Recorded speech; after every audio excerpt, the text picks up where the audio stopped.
जय हिंद। आप सभी का स्वागत है उत्प्रेक्षा क्लासेज में। इस वीडियो में हम सभी पढ़ने वाले हैं क्लास 10 पॉलिटिकल का जो सबसे पहला चैप्टर है हमारा लोकतंत्र में सत्ता की साझेदारी का जो है पार्ट 3 वीडियो है। और इसी वीडियो में हमारा ये चैप्टर कंप्लीट हो जाएगा लाइन बाय लाइन एक्सप्लेनेशन का। आप सभी जो है इस वीडियो को अपने सभी दोस्तों के साथ जरूर एक बार शेयर कर दीजिएगा। चलिए यहाँ पर हम इस वीडियो को स्टार्ट करते हैं। यहाँ से पढ़ने वाले धर्म क्या होता है, सांप्रदायिक एवं राजनीतिक को समझने वाले हैं। अब हम दूसरे प्रकार के सामाजिक विभाजन की चर्चा करेंगे। यह सामाजिक विभाजन धर्म पर आधारित होगा। इससे पिछले वाले वीडियो में हम सभी जाति के ऊपर देख चुके हैं, यानी राजनीतिक में जो है जाति का क्या महत्व होता है। अब यहाँ पर हम सभी देखने वाले हैं राजनीतिक में जो धर्म का क्या मतलब होता है, अलग अलग जो रिलीजन है इस सभी में देखने वाले हैं। तो चलिए यहाँ देखिएगा, भारत ही नहीं बल्कि संपूर्ण विश्व में जो है धर्म पर आधारित इस प्रकार की सामाजिक विभाजन दृष्टिगोचर होते हैं। भारत के दृश्य में सभी देशों में भिन्न भिन्न धर्म के अनुयायी विद्यमान है। उनका आस्था दूसरे व्यक्ति के आस्था से भिन्न हो सकते हैं और उनकी आस्था पर आधारित उनका समुदाय के विचार अलग हो सकते हैं। भारत में ही नहीं है धर्म को लेकर राजनीतिक होता है। इस तरह जो पूरे दुनिया में यानी पूरे विश्व में, संपूर्ण विश्व में देखेंगे तो धर्म पर आधारित जो हमारा सामाजिक विभाजन का जो दृष्टिगोचर होता है इस पर आधारित होता ही है। भारत के दृश्य सभी देशों के ऐसे देखेंगे तो भिन्न भिन्न धर्मों के अनुयायी जो है भारत में भी विद्यमान है। और आगे यहाँ पर देखिए, उनकी जो भी हमारा धर्म है उनकी आस्था दूसरे व्यक्ति के आस्था से यहाँ पर बिल्कुल भिन्न हो सकता है। इसमें दूसरा देखेंगे तो आस्था पर आधारित उनके समुदाय का जो विचार है ये भी जो है एक दूसरे से क्या हो सकते हैं तो अलग हो सकते हैं। यथा हमने पहले देखा है कि उत्तरी आइलैंड में एक धर्म दो अलग अलग समुदाय गुट में होते हैं। रोमन जो कैथोलिक तथा जो हमारा प्रोटेस्ट वर्चस्व को लेकर दोनों में तनाव की स्थिति था। उत्तरी जो आइलैंड है इसमें दो समुदाय था। जो देखेंगे सबसे पहले हमारा रोमन जो कैथोलिक था, दूसरा हमारा प्रोटेस्टेंट था। तो दोनों का जो वर्चस्व को लेकर दोनों में तनाव की स्थिति हमेशा होते रहता था राजनीतिक में। आगे देखेंगे भारत में एक ही धर्म के कई विश्वास की परंपरा है। यथा हिंदू धर्म ही में देखेंगे तो शैव परंपरा, वैष्णव परंपरा, कबीरपंथी, जैनी तथा बौद्ध धर्मावलंबी है। यानी देखेंगे तो पूरे देखेंगे दुनिया भर में तो अलग अलग धर्म है ही, खासकर भारत में ही देखेंगे तो धर्म के कई जो है विश्वास की परंपरा है। यथा हम हिंदू धर्म में ही देखेंगे तो सभी जो कोई शैव हो गया इसके परंपरा का है, कोई वैष्णव परंपरा का है, कोई कबीरपंथी परंपरा का है, कोई जैनी हो गया, कोई बौद्धि हो गया। तो इस तरह देखेंगे तो अलग अलग परंपरा के लोग हैं। आगे यहाँ पर देखेंगे धर्म का राजनीतिकरण प्राय अधिकांश देशों में कमोवेश दिखाई पड़ता है, जिसने हम निम्न दृष्टिकोण से परख सकते हैं। सबसे पहला देखिएगा क्या हो सकता है, तो गांधी जी ने एक बार कहा था कि धर्म को राजनीति से अलग नहीं किया जा सकता। इसका अर्थ यह नहीं निकलना चाहिए कि हिंदू या इस्लाम धर्म के आधार पर मानव राजनीतिक में नींव खड़ी कर दी जाए, बल्कि उनका मानना था कि राजनीतिक आधार नैतिक मूल्य होना चाहिए और राजनीतिक धर्म द्वारा स्थापित मूल्यों से जो है निर्देशित होना चाहिए। तो यहाँ पर समझ लीजिए, एक बार हमारे गांधी जी बोले थे धर्म पर जो धर्म है इस पर आधारित राजनीतिक इससे जो है अलग होकर बिल्कुल नहीं किया जा सकता। इसका अर्थ ये नहीं हो जाता है अगर हिंदू है चाहे मुस्लिम यानी इस्लामी धर्म है इसके मानकर जो है यहाँ पर राजनीतिक दल की नींव रखनी चाहिए, ऐसा बिल्कुल नहीं करना चाहिए। बल्कि जो उनका मानना था कि राजनीतिक आधार सिर्फ जो है नैतिकता जो मूल होना चाहिए यही होना चाहिए, ना कि देखेंगे तो हमारा जो राजनीतिक धर्म द्वारा स्थापित मूल्य से निर्धारित होता है। दूसरा यहाँ पर देखेंगे एक मानव अधिकार समूह के रिपोर्ट के अनुसार भारत में सांप्रदायिक दंगे का सबसे बड़ा शिकार जो है अल्पसंख्यक समुदाय से होता है। एवं अल्पसंख्यकों की रक्षा के लिए विशेष संरक्षण की व्यवस्था होना चाहिए। दूसरा यहाँ पर बात देखिए, एक मानवता रिपोर्ट के अनुसार बताया गया है सांप्रदायिक दंगे जो होते हैं ज़्यादातर जो अल्पसंख्या होता है, यानी जो मान सकते हैं जिस धर्म की संख्या कम होता है इसी में जो है सांप्रदायिक दंगे होते हैं। तो यहाँ पर क्या होना चाहिए, तो इसकी रक्षा होना चाहिए। तो महिला आंदोलन ने एक संदेश के माध्यम से यह स्पष्ट करने की कोशिश किया है कि सभी धर्मों के व्यवहारिक यानी कानून जो है फैमिली लॉ महिलाओं के साथ भेदभाव रखती है, अर्थात महिलाओं से असुरक्षा, शोषण तथा अत्याचार गुंजाइश अधिक है। तो ऐसा कानून में संशोधन होना चाहिए कि परंतु कोई भी दल इसके लिए जो है तैयार दिखाई नहीं पड़ता है। यहाँ पर देखिए तीसरा जो यहाँ पर मुद्दा है महिलाओं को लेकर है। महिलाओं में जिस प्रकार जो आंदोलन एक संदेश के माध्यम से स्पष्ट करने की कोशिश किया गया। सभी धर्मों में देखा गया जो पारिवारिक कानून होता है यानी फैमिली जो लॉ होता है महिलाओं के साथ जो है भेदभाव होता है। यहाँ पर देखेंगे तो परिवार में जो कानून के जो प्रबंध होते हैं इसी के तरफ जो है ज़्यादातर झुक जाते हैं और महिला का देखेंगे इस तरह तो जो है असुरक्षा होता है, शोषण होता है, अत्याचार की अधिक गुंजाइश होता है। तो ऐसा कानून का क्या होना चाहिए, तो संशोधन होना चाहिए। तो तीसरा हमारा ये हो चुका है। बाकी आगे यहाँ से हम सभी देखेंगे। ये सारी बात धर्म राजनीतिक से जुड़े हुए हैं। क्या ऊपर लिखित बातों पर गौर करने के बाद ऐसा लगता है कि धर्म एक गंदा विचार है? इसे राजनीतिक से दूर रखना वास्तव में विभिन्न धर्मों से अच्छा विचार, आदर्श तथा मूल्य जो का समावेश राजनीतिक में होता है, तो यह कल्याण ही होता है। राजनीतिक में इसकी भूमिका अहम होती है। ऊपर लिखे बातों से गौर करेंगे तो ऐसा लगता है कि धर्म एक जो है धर्म पर आधारित जो राजनीतिक होता है, ये गंदा विचार है और इसे राजनीतिक से दूर रखना चाहिए। वास्तव में विभिन्न धर्मों के अच्छे विचार हो गया, आदर्श तथा जो मूल्य होता है, इसे जो है समावेश राजनीतिक में कर लेना चाहिए। मान लीजिए किसी धर्म का अच्छा जो भी चीज़ है उसको राजनीतिक में कर लेना चाहिए। तो इस तरह करने से देखेंगे तो राजनीतिक में कल्याण होता है, इसकी देखेंगे तो अहम भूमिका होता है। ऐसा नहीं तो जो है धर्म पर आधारित राजनीति बिल्कुल गलत होता है। आगे देखेंगे, हर व्यक्ति को एक धार्मिक समुदाय के तौर पर अपनी जागरूकता, हित एवं न्याय संगत मांगों को जो है राजनीतिक में जोर जोर से उठाने का अधिकार होना चाहिए। राजनीतिक सत्ता इस पर विशेष ध्यान देना चाहिए कि परंतु प्रहरी के तौर पर राजनीतिक संस्था को यह भी देखना चाहिए कि कोई धर्म किसी के साथ भेदभाव तो नहीं करे या किसी पर अत्याचार तो नहीं करे, अर्थात इस तरह कामकाज का निषेध राजनीतिक में आवश्यक है। तो यहाँ पर ये देखना चाहिए कोई धर्म जो है दूसरे धर्म के साथ जो है गलत भेदभाव तो नहीं किया जा रहा है। इसमें जो है राजनीतिक जो भी पार्टीज है इस पर जो देखना चाहिए और इस पर जो है निषेध लगाना चाहिए। आगे यहाँ पर आप सभी देखिए, समझते हैं, बहुत ज़्यादा इंपॉर्टेंट लाइन है सांप्रदायिकता। ये जो है आपके बोर्ड एग्जाम में सब्जेक्टिव के रूप में पूछा हुआ प्रश्न है, तो समझ लीजिए। राजनीतिक में धर्म एक समस्या के रूप में तभी खड़ा हो जाती है जब पहला देखिए धर्म को राष्ट्र का आधार मान लिया जाए। दूसरा देखेंगे तो राजनीतिक में धर्म में अभिव्यक्ति एक समुदाय विशेष के विशिष्टता के लिए की जाती है। और तीसरा देखेंगे राजनीतिक किसी धर्म विशेष के दावे पर पक्ष पोषण यानी जो है सपोर्ट करने लगती है, तब ऐसा होने की स्थिति आ जाता है। और चौथा देखेंगे किसी धर्म विशेष के अनुयायी दूसरे धर्मावलंबियों के खिलाफ मोर्चे खोलने लगते हैं, तब ऐसा होता है।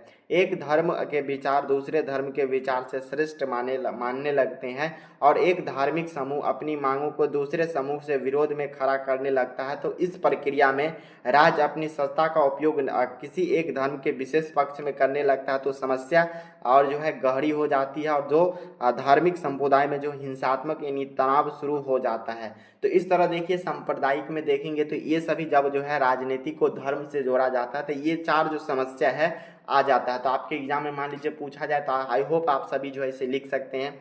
आगे देखिए, राजनीतिक में धर्म को इस तरह इस्तेमाल करने से ही जो है सांप्रदायिक कहलाता है। अब आगे देखिए सांप्रदायिक की परिभाषा क्या है। जब हम यह कहना शुरू करते हैं कि धर्म ही समुदाय का निर्णय करती है और संप्रदाय राजनीतिक जन्म लेने लगती है, इस अवधारणा पर आधारित सोच ही जो है सांप्रदायिकता है। इसके अनुसार एक धर्म विशेष अथवा आस्था रखने वाले एक समुदाय होते हैं, उनके मौलिक तथा महत्वपूर्ण हित एक जैसे होते हैं। सांप्रदायिक की परिभाषा क्या होता है? जब हम यह कहना शुरू कर देते हैं कि धर्म ही समुदाय का जो है समुदाय का निर्माण करती है और साथ में सांप्रदायिक राजनीतिक यहाँ से जन्म लेने लगती, इसी अवधारणा की सोच को हम सभी बोल सकते हैं सांप्रदायिकता। इसके अनुसार देखेंगे तो एक धर्म विशेष अथवा आस्था रखने वाले समुदाय होते हैं, लेकिन इनके मौलिक जो महत्वपूर्ण हित होते हैं एक जैसे बिल्कुल नहीं होते हैं।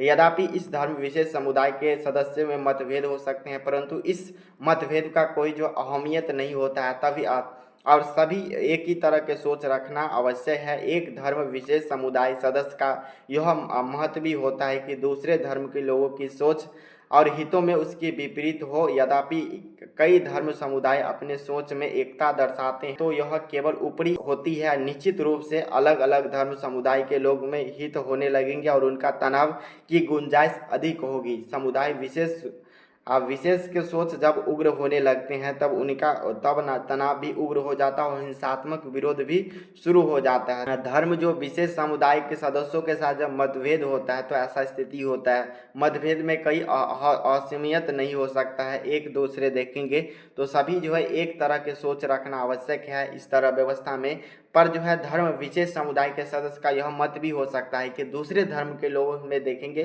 तो हित और उसके विपरीत भी हो सकता है। यद्यपि देखेंगे तो धर्म समुदाय में अपने सोच में एकता दर्शाते हैं तो केवल ऊपरी जो है हमारा ये हो सकता है। निश्चित देखेंगे तो अलग अलग धर्म समुदाय के लोगों को यहाँ पर हित अलग अलग होंगे और उनका जो है तनाव की गुंजाइश अधिक यहाँ पर हो जाएगा।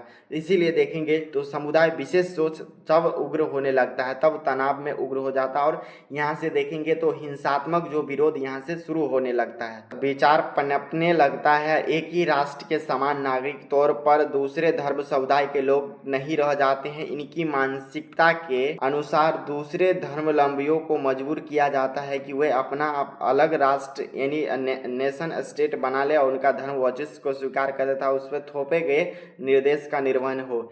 इस तरह की अवधारणा बहुत ही गलत है क्योंकि हर व्यक्ति की आकांक्षाएं निश्चित रूप से एक नहीं हो सकती है। हर व्यक्ति का समाज में अलग अलग भूमिका है और उनकी स्थिति और जो हैसियत अलग अलग है, उनका विचार अलग अलग है, उनकी विचारों की अभिव्यक्ति भी अलग अलग हो सकती है। तो यहाँ पर देखिए इस तरह की जो अवधारणा है इस प्रकार की ये बिल्कुल गलत है। देखेंगे तो हर एक व्यक्ति की देखेंगे तो आकांक्षाएं जो होती है इनके निश्चित रूप से एक समान नहीं हो सकती है। देखेंगे तो एक व्यक्ति का समाज में अलग अलग इनकी भूमिका हो सकता है, उनकी स्थिति और हैसियत भी देखेंगे तो उनका जो है अलग अलग हो सकता है, उनका विचार सोच देखेंगे तो ये भी अलग अलग हो सकता है, उनकी जो अभिव्यक्ति भी देखेंगे तो अलग अलग हो सकता है। तो ये तो एक धर्म समुदाय में लोगों का एक दूसरे के अनुयायियों का आक्रमण कर देना, उनका विरोध करना अथवा उनके देशों से बाहर करना बिल्कुल ही जो है बिल्कुल ना तो तार्किक और ना ही जो है न्याय संगत है। ये तो एक धर्म से जुड़े सभी लोग किसी गैर धार्मिक संदर्भ में एक करके देखा गया उस समुदाय में विभिन्न आवाजों हो गया अवधारणा और विचार यहाँ से दमन होने लगता है। तो आई होप आप सभी यहाँ तक समझे। यहाँ पर हम सभी देखने वाले हैं राजनीतिक में सांप्रदायिकता के स्वरूप क्या क्या होते हैं। तो हम प्रत्येक दिन सांप्रदायिक की अभिव्यक्ति देखते हैं, महसूस करते हैं कि यथा धार्मिक पूर्वाग्रह परंपरागत धार्मिक अवधारणा एवं एक धर्म को दूसरे धर्म से श्रेष्ठ मानने की मान्यता है, ये हमारा क्या हो जाता है तो सांप्रदायिक हो जाता है।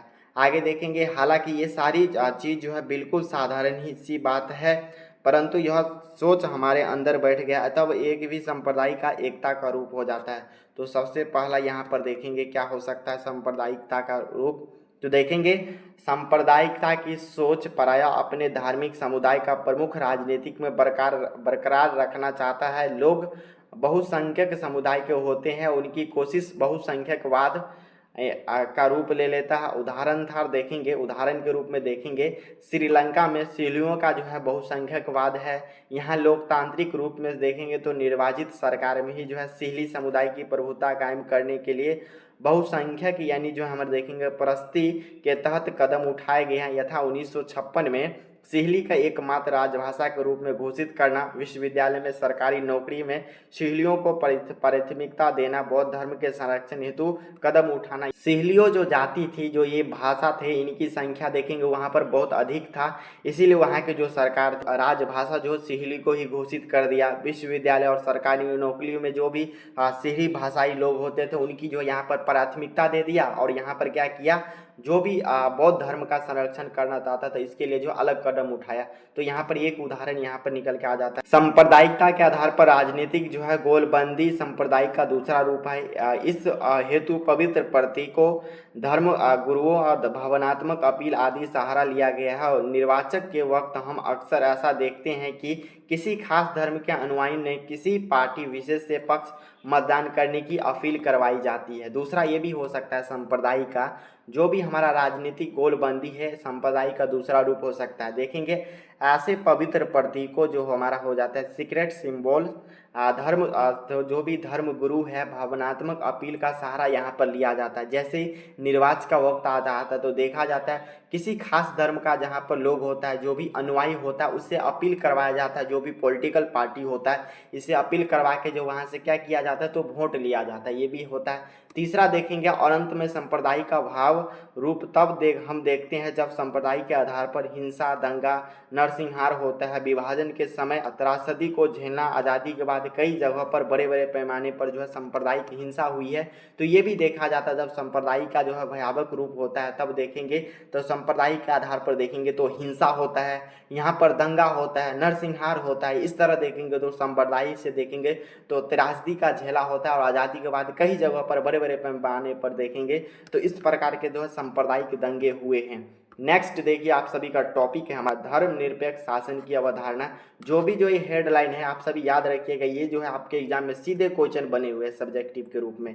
तो देखिए एग्जाम में पूछ दिया जाएगा धर्मनिरपेक्ष क्या है, तो आप सभी इसको समझे रहेंगे तो आप सभी अच्छे से इसके बारे में बिल्कुल लिख देंगे। अगर नहीं समझे होंगे तो आप सभी से क्वेश्चन नहीं बनेगा, तो इसीलिए समझना लाइन बाय लाइन जरूरी है। हमारे संविधान निर्माताओं में जो को सांप्रदायिकता के इस भाव चेहरा की परिकल्पना पहले से भी थी। तब भारत में शासन का धर्म निरपेक्ष मॉडल चुना गया था और हमारा देश धर्मनिरपेक्ष देश बना है। हमारे संविधान में धर्मनिरपेक्ष समाज की स्थापना हेतु उनके अपबंध किए गए हैं। यानी देखेंगे धर्मनिरपेक्ष क्या होता है, तो जिस देश जिस राष्ट्र बोल सकते हैं सभी समुदाय के लोग, सभी धर्म के लोग होते हैं, तो वही हमारा धर्मनिरपेक्ष होता है। हमारा भारत देखेंगे तो यहाँ पर देखेंगे सभी प्रकार के धर्म पाए जाते हैं, हिंदू भी पाए जाते हैं, मुस्लिम भी पाए जाते हैं, सिख, ईसाई, बौद्ध, जैन, जो भी धर्म है हमारा सभी पाया जाता है। तो ये हमारा जो भारत देश है ये धर्मनिरपेक्ष देश है। यहाँ पर किसी एक देश को लेकर यानी किसी एक धर्म को लेकर यहाँ पर बनाया गया नहीं है, ये हमारा धर्मनिरपेक्ष देश है। देखेंगे हमारा सबसे पहला क्या हो जाएगा, तो हमारे देश में किसी भी धर्म के राजकीय धर्म के रूप में स्वीकार नहीं किया गया। श्रीलंका में बौद्ध धर्म हो गया, पाकिस्तान में इस्लाम और इंग्लैंड में ईसाई धर्म जो दर्जा दी गई है। उसके विपरीत भारत के संविधान में किसी भी विशेष धर्म की दर्जा नहीं दी है। तो पहला यहाँ पर समझिए हमारा जो देश है भारत किसी भी धर्म को जो है राजकीय धर्म के रूप में स्वीकारा नहीं है। संविधान में भी दर्जा दे दिया गया है, यहाँ पर कोई विशेष धर्म नहीं हो रहा। जैसे देख लीजिए यहाँ पर एग्जाम्पल में श्रीलंका में जो भी लोग हैं सभी को बौद्ध धर्म हो गया, पाकिस्तान में सिर्फ इस्लाम धर्म है और इंग्लैंड में सिर्फ ईसाई धर्म है, लेकिन हमारे भारत में सभी तरह के धर्म है। दूसरा देखिए हमारा संविधान में हर नागरिक को यह स्वतंत्रता दी गई है कि अपने विश्वास से वह किसी भी धर्म को अंगीकृत कर सकता है। इस अवधारणा से उसे किसी अवसर से वंचित नहीं किया जा सकता। प्रत्येक धर्मावलंबियों ने अपने धर्म का पालन करने अथवा शांतिपूर्ण ढंग से प्रचार करने का अधिकार है। इस हेतु वह शिक्षण संस्थाओं में स्थापित एवं संचालित कर सकता है। दूसरा यहाँ पर है हमारे संविधान में ये बताया गया है कि आपका जो विश्वास है, जिसको मानना चाहते हैं, जिस धर्म को अंगीकृत करना चाहते हैं उस धर्म को आप सभी मान सकते हैं। यहाँ पर जो है ये विशेष कर दिया नहीं है, सिर्फ यही धर्म, आपको जिस धर्म को मानना है मान सकते हैं। तीसरा अब यहाँ पर हम सभी देखेंगे हमारे संविधान के अनुसार धर्म के आधार पर किसी प्रकार का भेदभाव असंवैधानिक घोषित नहीं होता है। चौथा देखेंगे तो संविधान के अनुसार धार्मिक समुदाय में समानता स्थापित करने के लिए धार्मिक मामलों पर भी दखल दिया जा सकता है। यहाँ छुआछूत की इजाज़त शासन नहीं देता है। और यहाँ पर देखेंगे तो चौथा में यहाँ पर क्या हो जाता है, छुआछूत का जो है इजाज़त शासन द्वारा नहीं दिया जाता है। धर्मनिरपेक्ष केवल विचारधारा नहीं बल्कि संविधान की बुनियादी है, जबकि सांप्रदायिकता भारत की बुनियादी का अवधारणा के लिए एक चुनौती है। यहाँ पर आई होप आप सभी यहाँ तक समझे सांप्रदायिकता के बारे में। अब नेक्स्ट समझने वाला अगला टॉपिक हमारा लैंगिक मसले में राजनीतिक। आपसे पूछ लिया जाता है लैंगिक क्या है, तो आप सभी समझे इसको। तो लैंगिक असमानता सामाजिक असमानता का एक महत्वपूर्ण रूप है। यद्यपि लैंगिक असमानता सामाजिक संरचना के हर क्षेत्र में दिखाई पड़ता है, परंतु राजनीतिक अध्ययन में शायद इस बात पर पहचान दी गई है। यहाँ हम स्त्री और पुरुषों की जैविक बनावट पर ध्यान नहीं देखेंगे बल्कि इस दोनों के बारे में प्रचलित रूढ़िवादी छाया और जो है तयशुद्धता सामाजिक भूमिका के बारे में विवेच करें। लैंगिक क्या हो गया, यानी स्त्री और पुरुष के बीच देखेंगे किस प्रकार जो हमारा जो है यहाँ पर जो रूढ़िवादी विचार है इसके ऊपर हम सभी समझते हैं। इसकी जो है जैविक बनावट के ऊपर हम बात नहीं करते हैं। तो देखेंगे लैंगिक विभेद पर आधारित सामाजिक विभाजन सार्वजनिक क्षेत्र एवं निजी क्षेत्र में स्पष्ट रूप से दिखाई पड़ता है। लड़के और लड़कियां का पालन पोषण क्रम से ही परिवार में यह भावना घर में की जाती है कि भविष्य में लड़कियों का मुख्य जिम्मेदारी गृहस्थी और जो है बच्चों का पालन पोषण तक ही सीमित है, और इसी पुष्टि श्रम में लैंगिक विभाजन से हो जाती है। और यहाँ पर समझिए यहाँ पर जो हमारे समाज है देख लेंगे तो यहाँ पर ये मानसिकता हो चुका है, जो लड़के और लड़कियाँ जो इसका भरण पोषण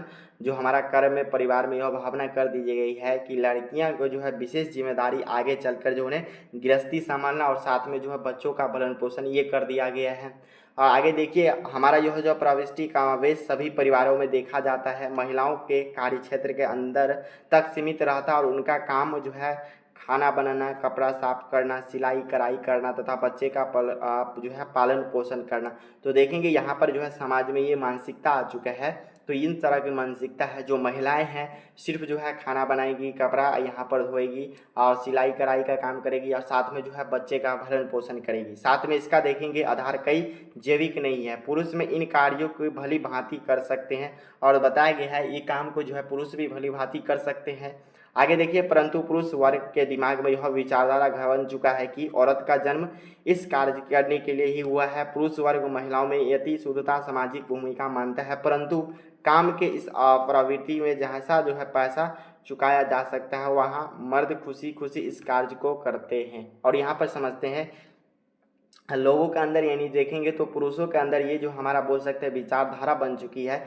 महिलाएं जो है सिर्फ घर में काम करती है और यहाँ पर ये काम करेंगे तो उसको जो है अच्छा फील नहीं होगा, इसलिए पुरुष ऐसा काम नहीं करते हैं। और पुरुष वर्ग में तभी देखेंगे तो इसकी जो है सामाजिक भूमिका, परंतु इसके काम प्रवृत्ति में पैसा के लेकर जहाँ पैसा की बात हो वहाँ खुशी खुशी ये जो है काम कर लेते हैं बाहर। ऐसे कार्य करने से वह अपने हीन नहीं समझते हैं। अगर वह मर्द अपने घर के अंदर बर्तन साफ करे, खाना बनाए, सिलाई कढ़ाई करे तो ऐसे जो है लोग स्त्रीलिंग की संज्ञा देने लगते हैं और समाज में उनमें जो है उन पर छटा कसी भी करते हैं। यानी यहाँ पर बताया गया अगर मर्द अपने घर में ऐसा काम कर लेंगे, जैसे देख लीजिए बर्तन साफ करना, खाना बनाना, सिलाई फ्राई करना, तो इन्हें जो है यहाँ पर किस तरह की संज्ञा दिया जाता है, तो स्त्रीलिंग की संज्ञा दिया जाता है, जो कि समाज में उन पर छटा कसी भी की जाती है जो ऐसा काम करता है। आगे देखेंगे यहाँ पर हम यह भी देखते हैं कि होटल में खाना बनाने वाले अधिकांश पुरुष ही होते हैं। उस प्रकार की महान पुरुषों की तरह घर की आवश्यकता के लिए बाहर से पानी भी लाते हैं, जलवान भी चुनकर इकट्ठा करते हैं और खेतों में भी कार्य करते हैं। हालांकि इसके लिए उसे कीमत नहीं दिया जाता है। फिर स्त्रियां किसी माध्यम परिवार में घरेलू कार्य करती है, उसे कीमत दिया जाता है। यहाँ पर बताया गया देखेंगे तो यहाँ पर जो पुरुष होते हैं घर में अपने से ये काम करने में शर्म लगते हैं, बल्कि देखेंगे तो जो भी होटल होते हैं, बड़े बड़े होटल, अधिकतर जगह देखेंगे तो जो खाने बनाने वाले रहते हैं वो पुरुष ही होता है, पर वहाँ पर काम करते हैं क्योंकि वहाँ पर पैसा मिलता है। साथ में देखेंगे स्त्री भी कुछ ऐसा होती है जो यहाँ पर जो है दूसरी जगह काम करते हैं, वहाँ पर भी इसको पैसा मिलते हैं।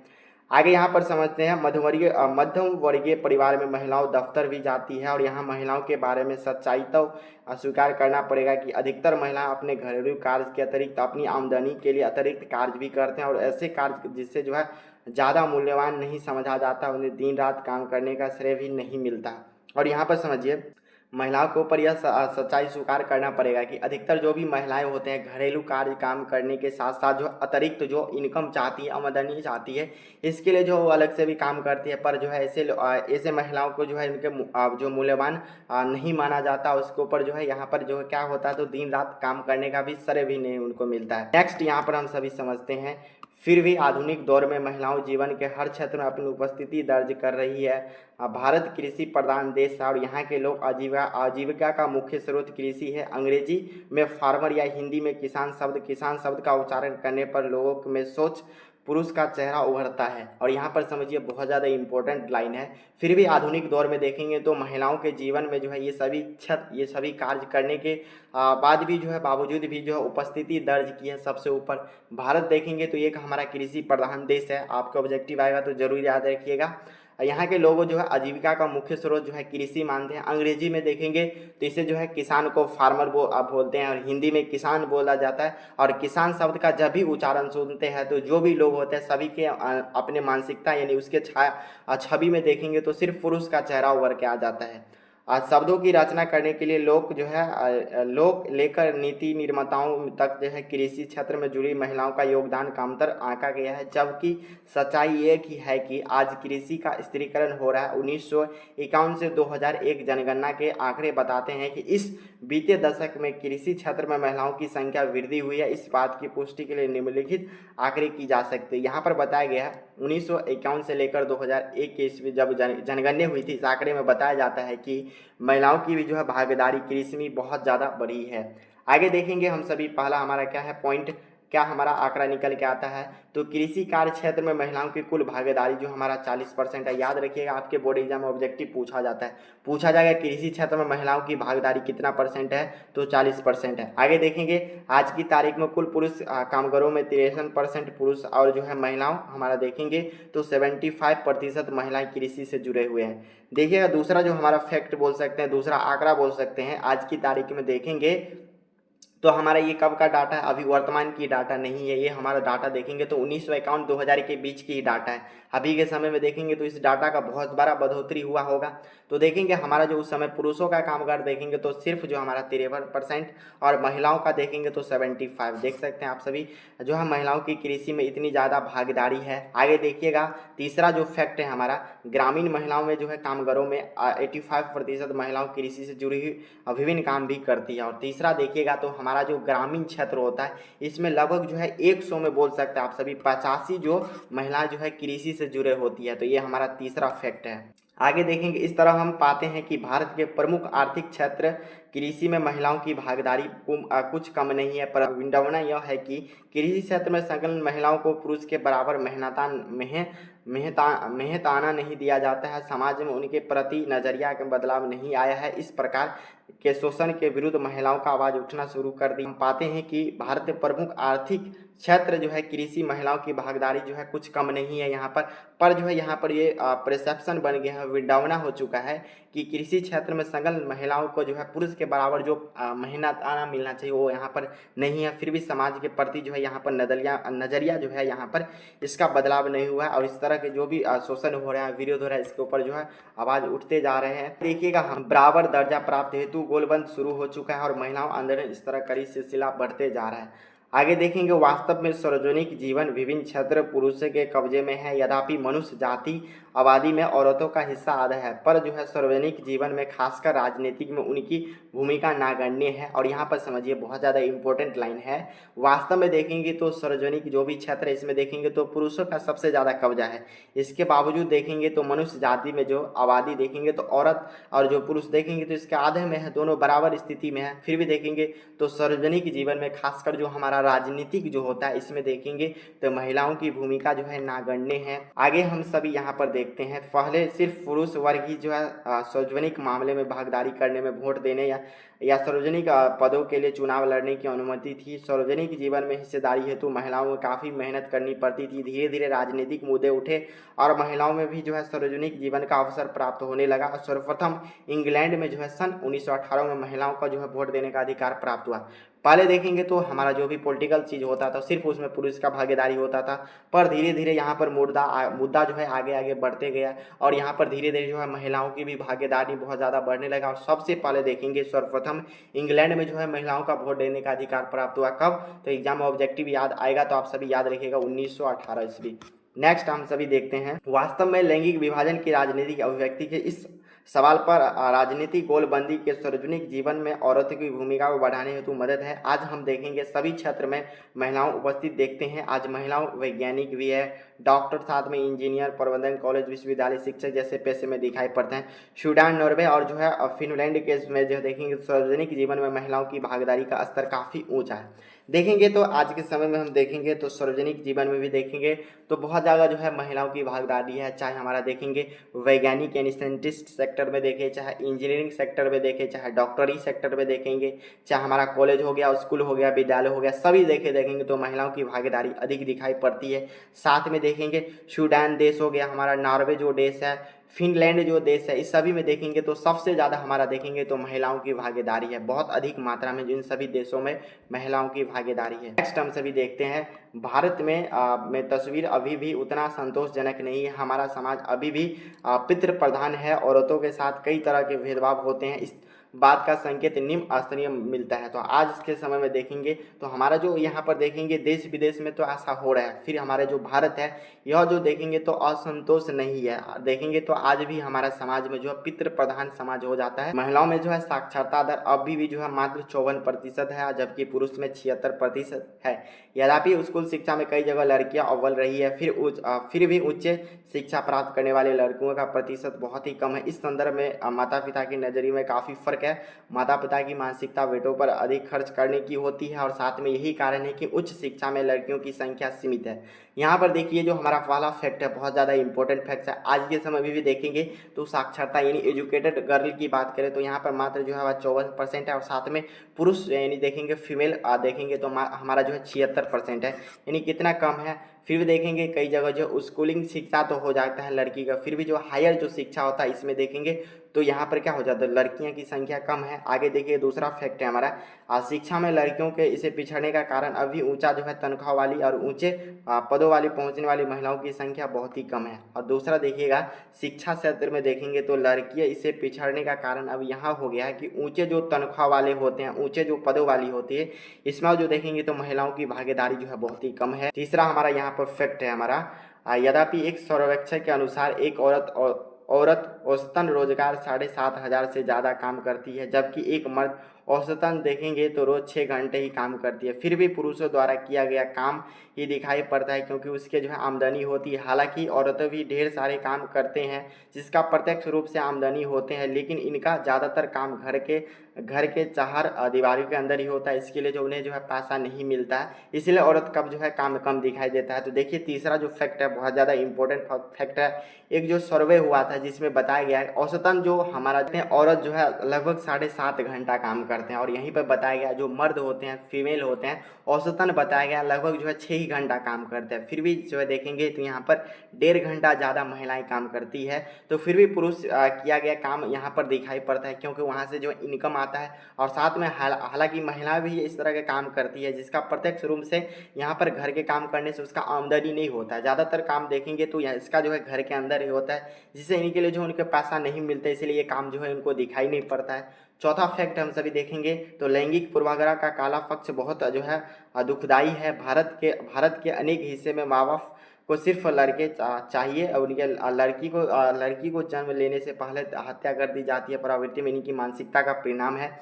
तो देखेंगे चौथा जो फैक्ट है बहुत ज़्यादा इंपॉर्टेंट फैक्ट है हमारा। आज के समय में देखेंगे तो हमारा चौथा फैक्ट बहुत ज़्यादा दुखदाई है। आज के समय में भी देखा जाता है, अभी वर्तमान में देखा जाए तो बहुत ही कम हो चुका है। फिर भी देखा जाए तो माँ बाप की जो मानसिकता हो चुकी है सिर्फ लड़के चाहे और जैसे ही लड़की होती है उनको जो है भ्रूण हत्या कर दिया जाता है। तो इस तरह देखेंगे जो चौथा हमारा फैक्ट है। नेक्स्ट हम सभी देखने वाले हैं महिलाओं में राजनीतिक प्रतिनिधित्व देखने वाले। अब देखने वाले हैं महिलाओं में देखेंगे तो किस तरह जो है राजनीति का प्रतिनिधित्व है। तो देखेंगे औरतों के प्रति समाज में इस तरह की घटिया नजरिया के कारण आंदोलन शुरू होने लगा है। महिलाओं आंदोलन के मुख्य मांग सत्ता की भागीदारी में जो है मांग सर्वोपरि रही है। और यहाँ पर देखिए तो हमारा जो आगे का जो देखेंगे मांग तो महिलाओं भी जो है आंदोलन होने लगा, प्रोटेस्ट होते रहता है। इसमें बताया गया है कि महिलाओं का भी जो है सत्ता में साझेदारी होना चाहिए, जो भी पॉलिटिकल चीज़ है इसमें भी महिलाओं का जो है हस्तक्षेप होना चाहिए, इसमें भी उनको जो है जगह होना चाहिए। नेक्स्ट देखेंगे औरतों ने सोचना शुरू कर दिया है कि जब तक औरतों का सत्ता पर नियंत्रित नहीं होगा तब तक इन समस्या का निपटारा नहीं होगा। फलतः राजनीतिक गलियारों में इस बात पर बहस छिड़ गई है कि इस लक्ष्य को प्राप्त करने का उत्तम तरीका यह होगा कि चुने हुए प्रतिनिधित्व की हिस्सेदारी बढ़ाई जाए। यद्यपि भारत में लोकसभा में महिलाओं की प्रतिनिधित्व की संख्या देखेंगे तो हमारा 59 हो गया और साथ में इसका प्रतिशत देखेंगे तो 11% से नीचे है। विकसित देशों में देखेंगे तो विधायिका जो महिला प्रतिनिधित्व की संख्या संतोषजनक नहीं है। ग्रेट ब्रिटेन में देखेंगे तो 19.3% महिलाओं का प्रतिनिधित्व है। वहीं पर देखेंगे संयुक्त राज्य अमेरिका में इनका प्रतिशत देखेंगे तो 16.3 है। इसी प्रकार देखेंगे आज इटली में समय महिलाओं का प्रतिनिधित्व देखेंगे तो 16.1 है। आयरलैंड में देखेंगे इनका प्रतिशत लगभग 16.2 है। फ्रांस जैसे विकसित देशों में महिलाओं की प्रतिनिधित्व देखेंगे तो 13.9 है। पश्चिम देशों में देखेंगे तो लगभग जो है 70% महिला वैसे परिवार में आती है जिसका पारिवारिक पृष्ठभूमि राजनीति से है। यहाँ पर देखिए जो फैक्ट है बहुत ज़्यादा इंपॉर्टेंट फैक्ट है। यहाँ पर बताया गया है महिलाओं की जो है कितना प्रतिशत भागीदारी जो है यहाँ पर बताया गया है राजनीतिक में। भारत में देखेंगे जो लोकसभा होता है इसमें महिलाओं की भागीदारी जो हमारा कितना है तो 59 हो चुका है। देखेंगे इसका प्रतिशत में आंकड़ा किया जाए तो हमारा 11% है। जब देखेंगे विकसित जो देश है इसमें जो विधायिका होती है इसमें जो महिलाओं की संख्या देखेंगे तो संतोषजनक नहीं है। फिर भी देखेंगे हम सभी तो ब्रिटेन में है इसमें बताया गया 19.3% महिलाओं की भागीदारी है राजनीतिक चीज़ में। फिर देखेंगे संयुक्त राज्य अमेरिका में इसका भागीदारी देखेंगे तो 16.3 है। इसी प्रकार इटली में देखेंगे तो हमारा 16.1 है। आयरलैंड में देखेंगे तो 16.2 है। फ्रांस जैसे 32 देशों में देखेंगे तो महिलाओं की भागीदारी देखेंगे तो 13.9 है। और जो भी हमारा पश्चिमी देश है इसमें लगभग बताया गया 70% महिलाओं जो है ऐसे परिवार से आते हैं जिसका जो है पृष्ठभूमि बोल सकते हैं राजनीतिक से है। पिछली लोकसभा चुनाव में देखेंगे तो 40% जो है महिलाओं पारिवारिक पृष्ठभूमि आपराधिक थी, परंतु इस बार जो है 15वीं लोकसभा चुनाव में मतदाताओं ने अपराधी को नकार दिया और 19% महिलाओं का जो है सांसद यानी स्नातक है भारत में। आज देखेंगे तो आम पारिवारिक महिलाओं को भी सांसद बनने का अवसर छीन है और महिलाओं का प्रतिनिधित्व बढ़ना लोकतंत्र के लिए शुभ है। और यहाँ पर देखिए फैक्ट, पिछले जो हमारा लोकसभा चुनाव हुआ था उसमें बताया गया है लगभग 40% जो है महिलाओं का जो है पारिवारिक जो पृष्ठभूमि है इससे आपराधिक है। इस प्रकार देखेंगे जो हमारा 15वीं लोकसभा चुनाव हुआ इसमें देखेंगे अपराधियों जो भी था यहाँ पर उसको नकार दिया गया और लगभग 90% महिलाओं जो हमारा यहाँ पर देखेंगे तो सांसद हो गया जो कि स्नातक तक पढ़े लिखे हैं ये बोल सकते हैं और भारत में ही है। आज के समय देखेंगे तो आम पारिवारिक महिलाओं को सांसद बनने का अवसर छीन है। फिर भी देखेंगे महिलाओं का प्रतिनिधित्व जो धीरे धीरे यहाँ पर बढ़ रहा है, तो इससे बताया जाए तो लोकतंत्र हमारा शुभ होते जा रहा है। विक्टर ह्यूगो ने इस संदर्भ लिखा है, पुरुषों के पास दृष्टि होती है और स्त्रियों के पास अंतर्दृष्टि होती है, इसीलिए वे चीज को अपेक्षाकृत अधिक दूर देख सकती है। ऑब्जेक्टिव आएगा तो आप सभी याद रखिएगा, पूछा जाएगा पुरुषों के पास क्या होती है तो दृष्टि और महिलाओं यानी स्त्रियों के पास क्या होती है तो अंतर्दृष्टि, इसीलिए वे चीज को जो है अपेक्षाकृत अधिक दूर तक देख सकता है। इसीलिए देखेंगे पुरुषों के पास जो दृष्टि होता है साथ में महिलाओं के पास देखेंगे अंतर्दृष्टि होता है, इसीलिए वो जो है ज़्यादा दूर तक जो है अपेक्षाकृत अधिक दूर तक यहाँ पर देख सकते हैं। इसीलिए देखेंगे तो महिलाओं का भागीदारी जो है राजनीतिक जो भी पॉलिटिकल चीज़ है इसमें होना चाहिए। आप सभी का ये जो है हमारा चैप्टर यहीं पर कंप्लीट होता है। चैनल पर पहली बार विजिट कर रहे हैं तो सब्सक्राइब करके ऑल पर दबा देना है। साथ ही में इस वीडियो को अपने सभी दोस्तों के साथ जरूर शेयर कर देना है। वीडियो को लाइक नहीं किया है तो जरूर लाइक कर लीजिए। चलिए आप सभी से मिलते हैं नेक्स्ट वीडियो में। इसके जो भी क्वेश्चन आंसर है दोनों को एक साथ करवा देंगे, ऑब्जेक्टिव सब्जेक्टिव।